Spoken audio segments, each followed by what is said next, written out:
She just wasn't a very warm person and wasn't really easy to get along with. She hardly ever smiled, and when she did, only her lips would move into a thin-lipped smile, leaving her eyes as blank as before. She gave off this aura that felt like she was permanently on the offensive.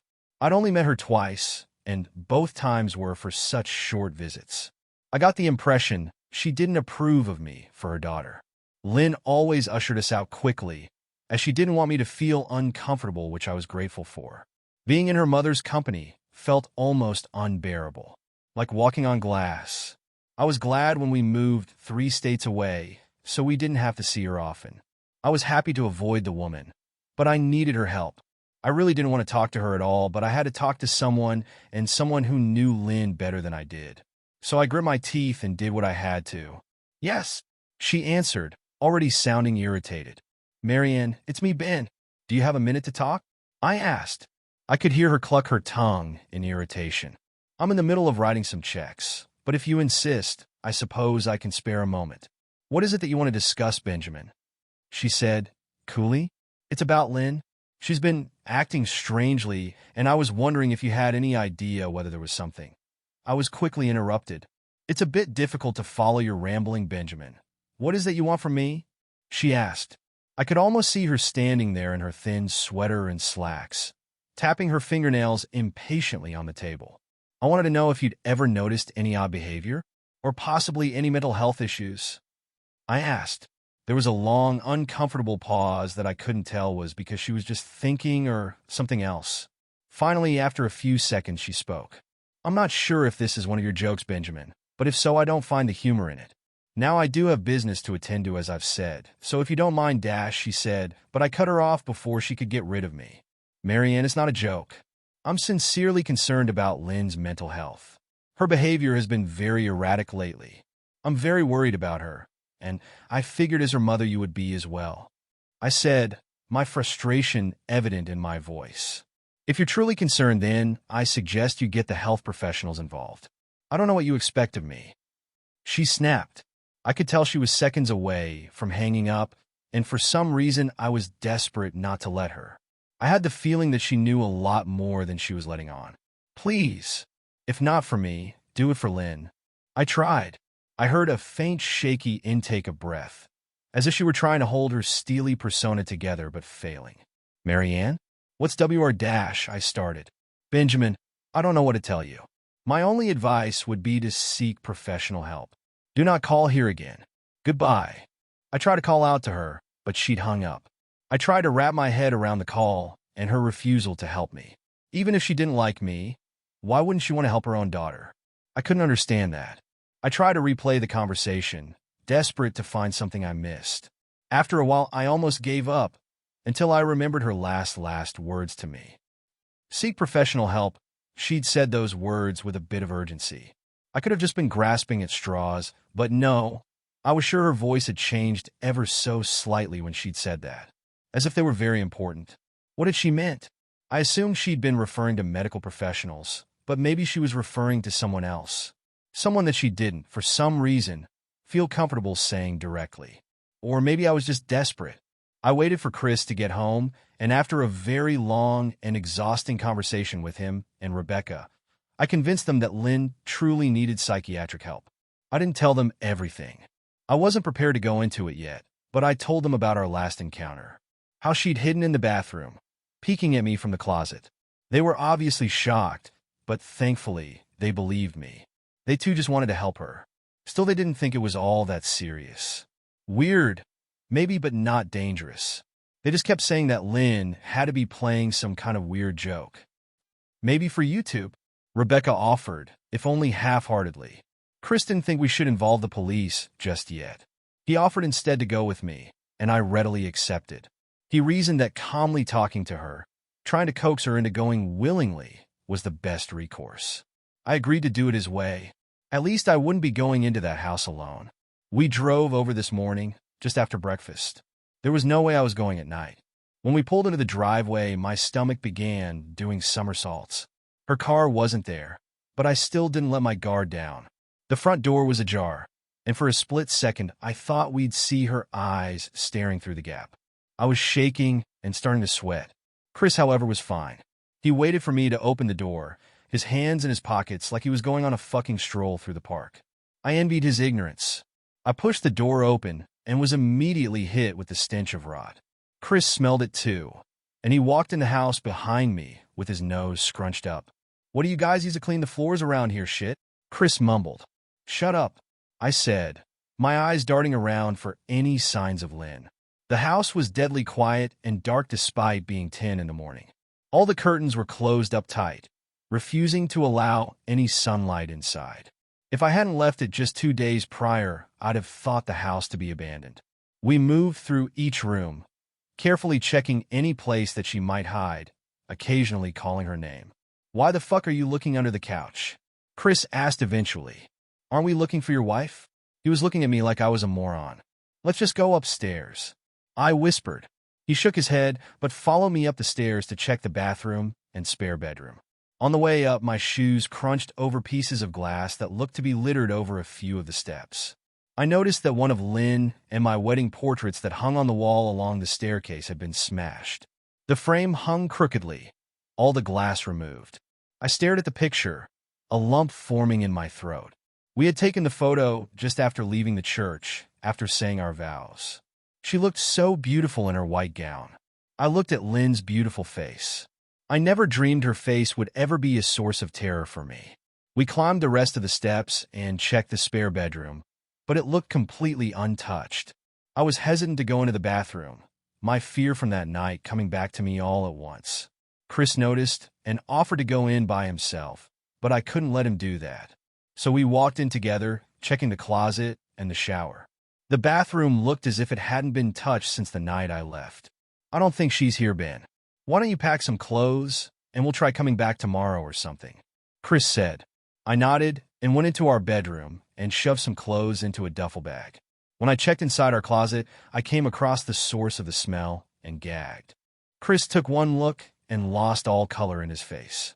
He had to go stand by the stairs to get away from the sight and smell. I gazed down in shock at what lay inside my bedroom closet. Soaking into the rug were at least a dozen eyeballs, all carefully laid out in pairs. Some were as large as a quarter, while others were as tiny as a marble. I stared down at the eyes she'd collected from small animals, and I wondered how she'd gotten them, and shuddered at the thought. Man, I thought I had it bad with Becca's shoe addiction. But fuck me. Your wife's in here collecting eyeballs. Chris said, gagging. "Ben, I think we should go," he called from the hall. "I'm getting nauseous." "All right." I grabbed my duffel and shut the closet door on my new nightmare. I stepped out into the hall and took a deep breath of air. I could taste the rot on my tongue, and I couldn't help but gag. Who the fuck lines up eyeballs in their closet like that? Chris mumbled. "I tried to tell you she needed help." I said, "She doesn't need help, Ben. She needs a fucking exorcist." He said, "You coming or what?"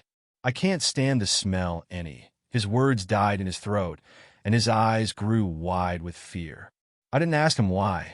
I could feel it. Someone was watching me, and I didn't think it was the eyes in the closet. I turned around, my eyes slowly scanning the bedroom. "Christ," I whispered, as I finally saw what we'd missed. Under the bed, curled on her side, watching us with the excitement of a kid on Christmas morning, was my wife. She held her hands together just under her chin, and they were shaking eagerly. Now that she knew she'd been found, I could hear the quiet noises she was making, a sort of hiccuping sound in her throat, as if the excitement was just too much for her. It was unnerving to say the least. Wide eyes and that same huge smile. Everything in me told me to run, but I forced it away. This was my wife. No matter how twisted, she was still the woman I married. I had to help her. "Lynn," I said softly. She didn't respond, but her head bobbed back and forth in 2 quick little movements as if she were nodding. "Baby, I just want to help, okay? Can you let me do that?" I asked. I had taken a single step forward, approaching her like some kind of dangerous animal. "I love you, Lynn," I said softly, taking another step closer. She let a tiny moan escape her wide, open mouth, and I had to resist the urge to run. Her shoulders were starting to quiver, and her eyes grew as large as saucers. I crouched down so I could see her better, and immediately saw the blood. Her hands were covered in it.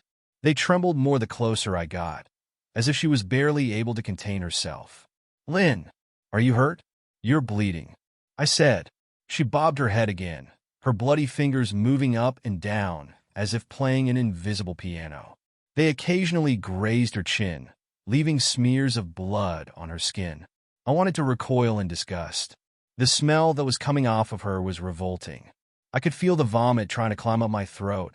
Her lips were dry and stretched thin, blood seeping between the cracks. I knew she wouldn't come out on her own, but I didn't want to leave her in the state she was in. I scooted closer and reached out to her. The excited hiccuping sounds got louder, and her hands shook, fingers flexing. It was then that I could see the blood oozing from in between her fingers. "Oh my God, Lynn, you're bleeding," I said.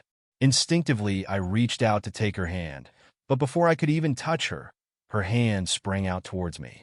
A sharp pain shot through my arm, and I fell back on my ass. My arm burned, and I could see the blood dripping down onto the carpet. I looked back at her in shock and saw her grinning madly, her fingers clutching a large shard of glass. "You all right in there?" Chris asked from behind me. I turned my head slightly and nodded to him, cradling my arm to my chest. When I turned back to face Lynn, I saw that her focus had shifted. She wasn't looking at me anymore, and she wasn't smiling anymore either. She was staring past me, her eyes glaring at Chris the way a hungry lion might stare at an antelope. Her mouth was still hanging open, but it was twisted into a snarl. I got to my feet and began walking backwards down the hall, afraid to take my eyes off her. "Are you bleeding?" Chris asked. The moment the words left his mouth, Lynn started fast, scooting out from under the bed, the glass shard still in her fist. "Chris, run! Go!" I yelled. He must have been too afraid to move, because a second later I felt my back bump into him. He was still standing at the top of the stairs, staring at the horror that was my wife. Lynn had crawled completely out from under the bed and stood in the bedroom doorway, her face twisted in rage. Her whole body was visibly tense. Blood ran down her fingers and onto the floor. "Jesus, Lynn," Chris said, "you a playing hide and seek?" I reached back and pushed him towards the steps. "Move your ass, Chris," I said as quietly but firmly as I could. Lynn bobbed her head in fast, sharp motions and began to grin, stretching her mouth open wider and wider so that her chin seemed to touch her chest. I heard Chris mutter a prayer, and then he was running down the stairs. I stood at the top of the steps, stuck between the love for a woman who clearly needed serious help and self-preservation. "I only want to help," I said, choking back tears. Her eyes focused on me once again as she slowly lifted the glass, holding it out in front of her. And then she started sprinting towards me, grinning with utter excitement. Thankfully, my body took over, and I flew down the stairs, skipping 2 or 3 at a time.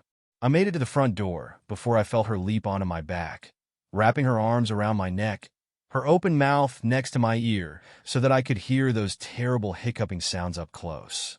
I shook her off me, knocking her to the floor.